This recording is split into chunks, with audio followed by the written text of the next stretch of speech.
A nombre del Museo de Historia Natural y de la doctora Deneb García Ávila, que es la responsable del museo, le damos la bienvenida a la doctora Marcela Ávila. Y su conferencia el día de hoy se titula Efecto de la dieta baja en proteínas en pacientes con diabetes mellitus tipo 2, ensayo clínico aleatorizado multicéntrico.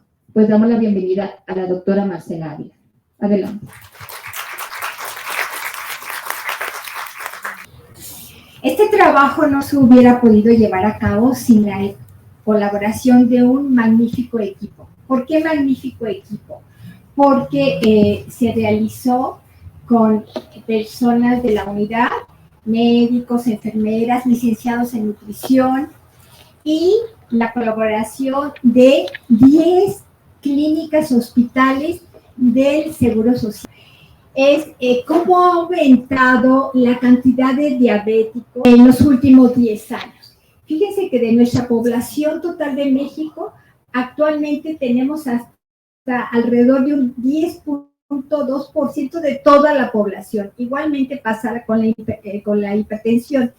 En este diagrama, no sé si alcanzan a ver, lo que les quiero demostrar es, imagínense, nosotros en México, en el país México, tenemos alrededor de 120 millones de personas. Si a estos 120 millones en este año de 2023, que es alrededor del 11% de diabéticos, vamos a tener una cantidad exuberante de pacientes diabéticos. Pero aquí el problema no se queda aquí.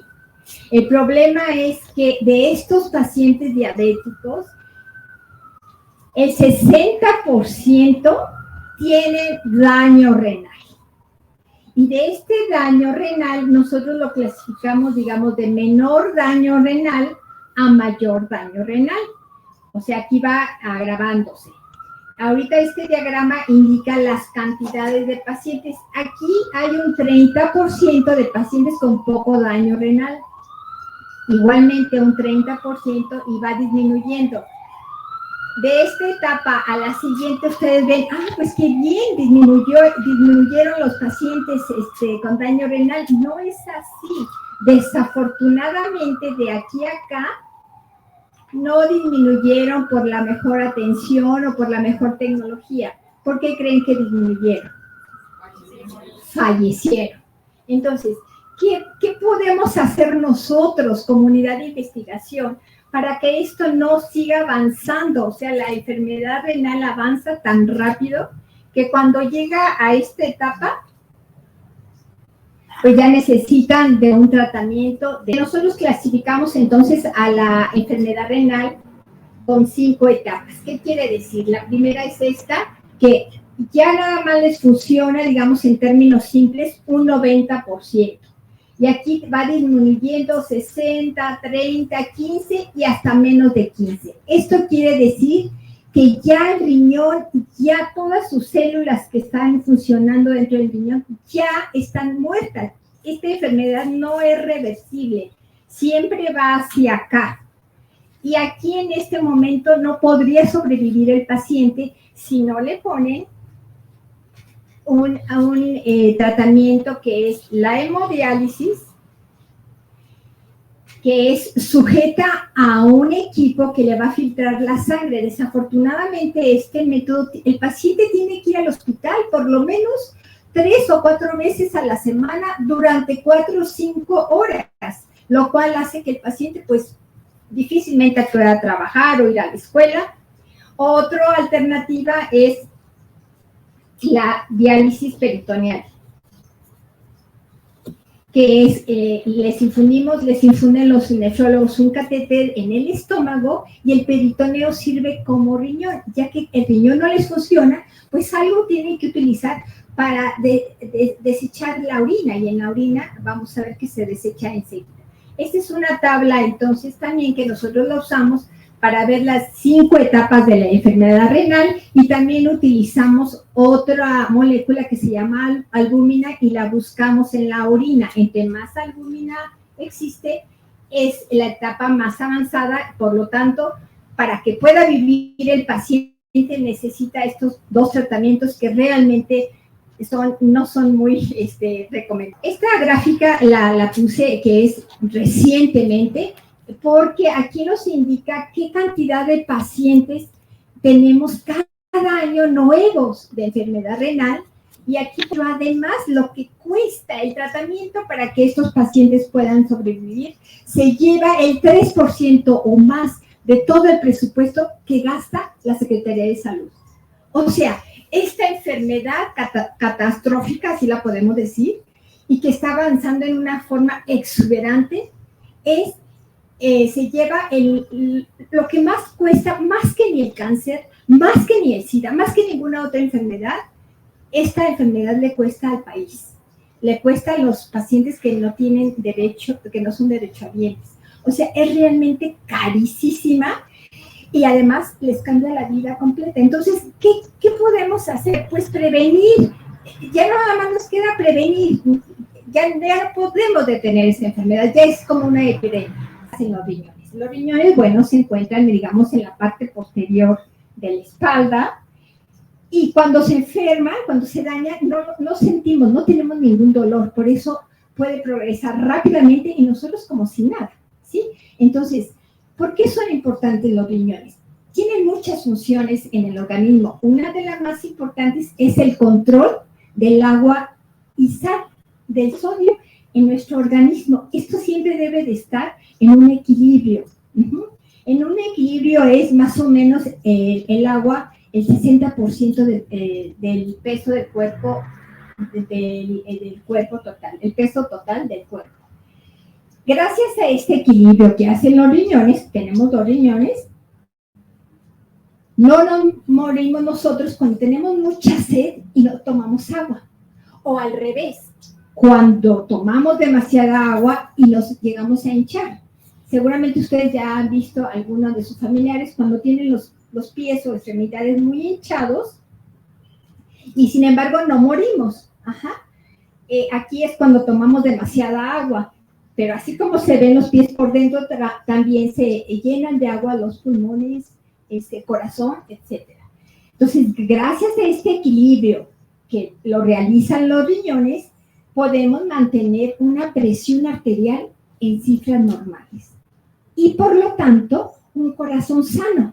Otra de las funciones importantísimas de los riñones es que desechamos a través de la orina las toxinas que no necesitamos. Estas toxinas, ¿de dónde vienen? Principalmente vienen de los alimentos y claro, de otros metabolismos que se llevan a cabo en el organismo, como contracción muscular, crecimiento y respiración.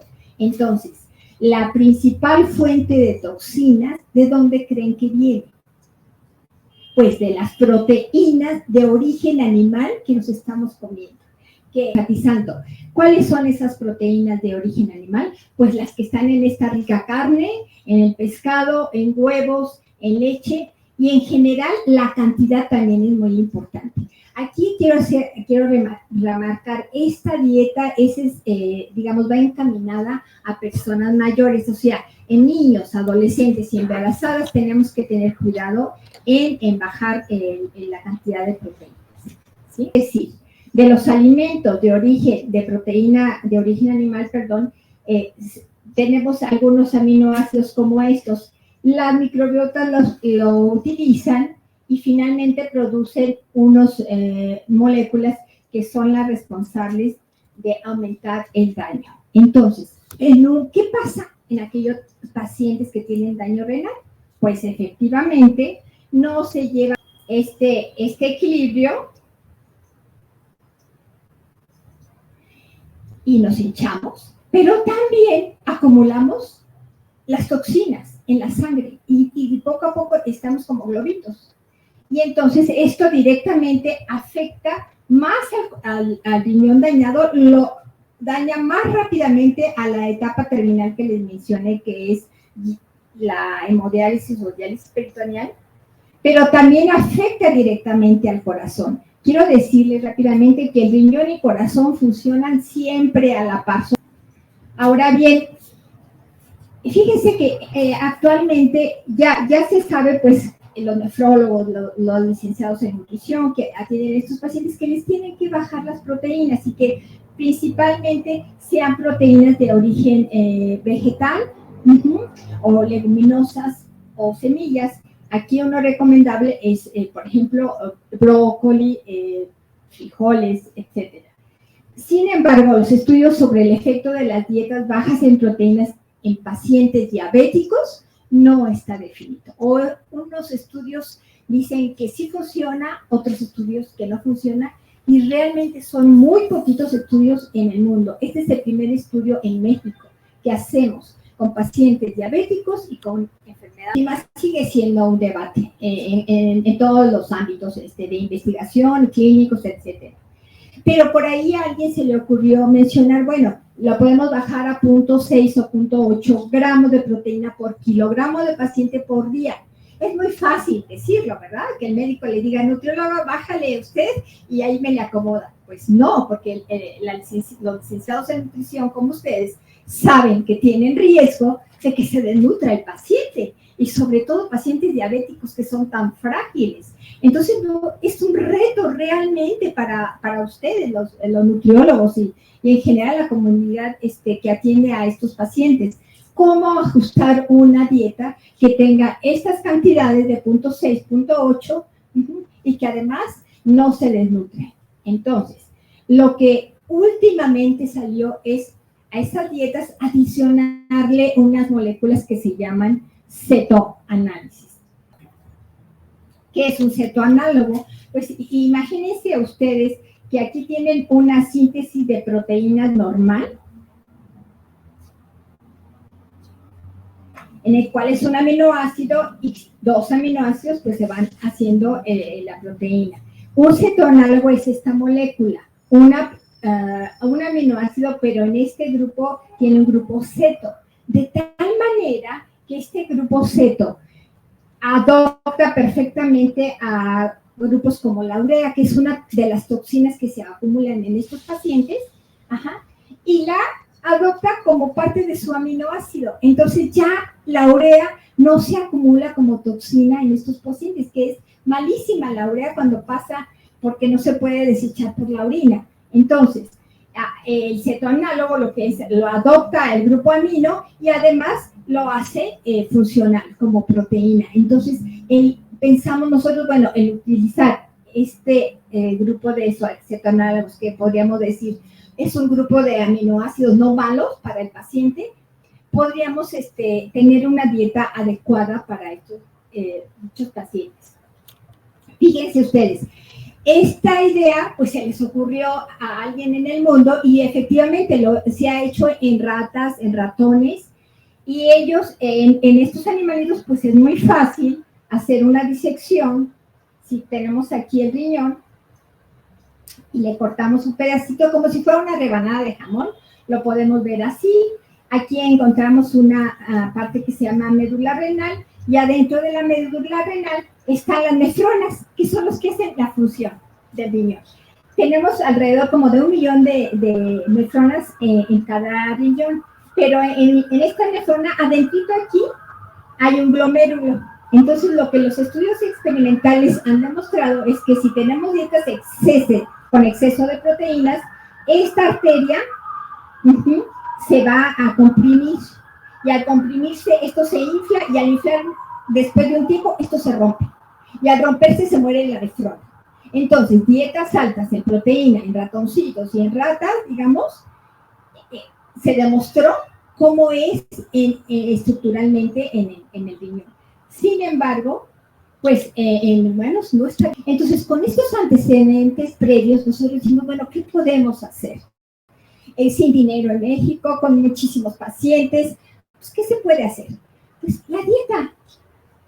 A ustedes eso también se les hubiera ocurrido. ¿Por qué no modificar la dieta, ajustarla a 0.6 gramos de proteína y adicionarle una cantidad de cetoanálogos para que no se nos denutran los pacientes? Y pues nada más hay que convencer al paciente, que no es tan fácil, ustedes lo saben o lo sabrán.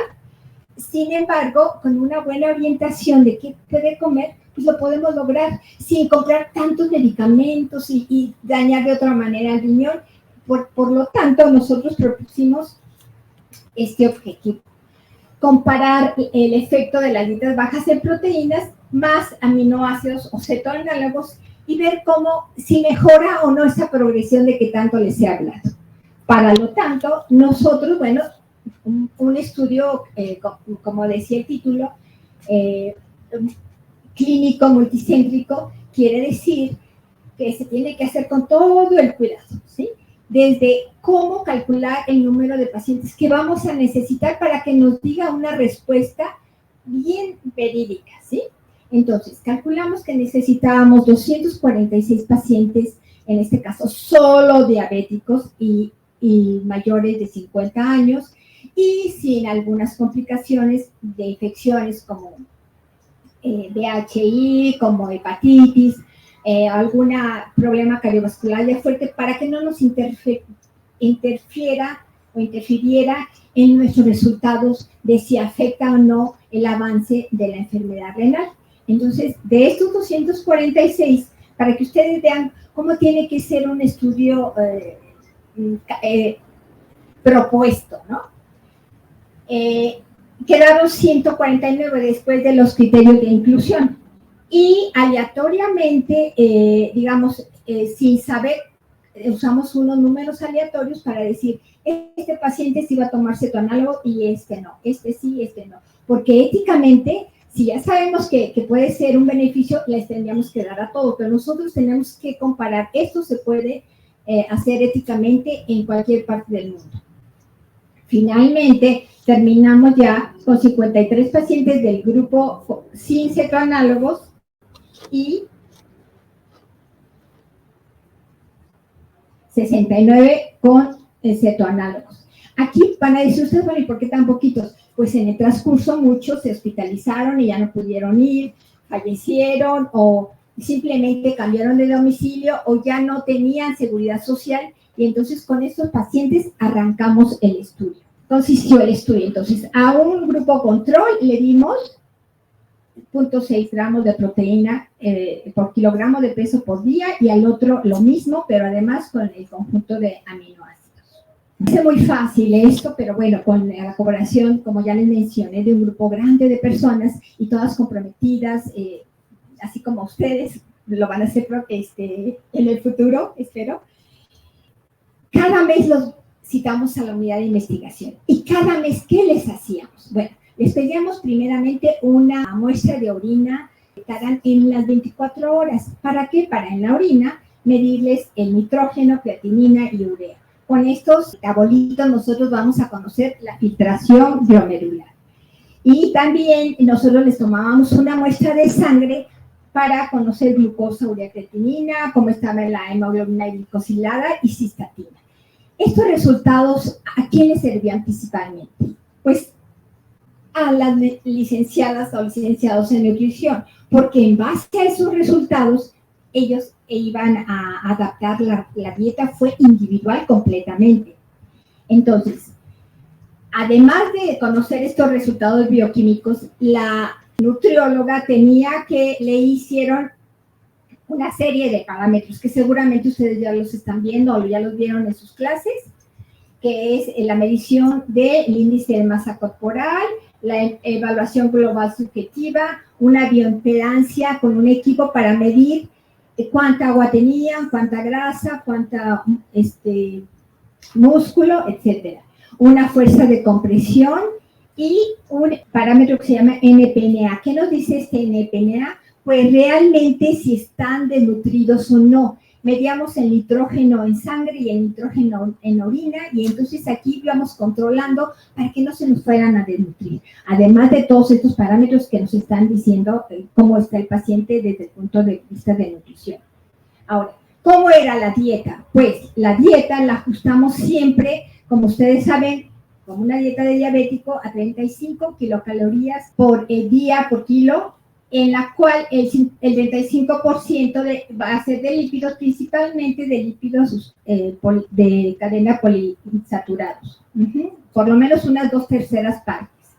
Así como los carbohidratos, siempre preferíamos nosotros darles carbohidratos complejos almidones, sobre todo las leguminosas. Ustedes estos me imagino que están muy enterados. Y la fibra que no faltara. La fibra siempre un 20-25% y lo que más se pudiera que no se cociera, la fibra, ¿sí?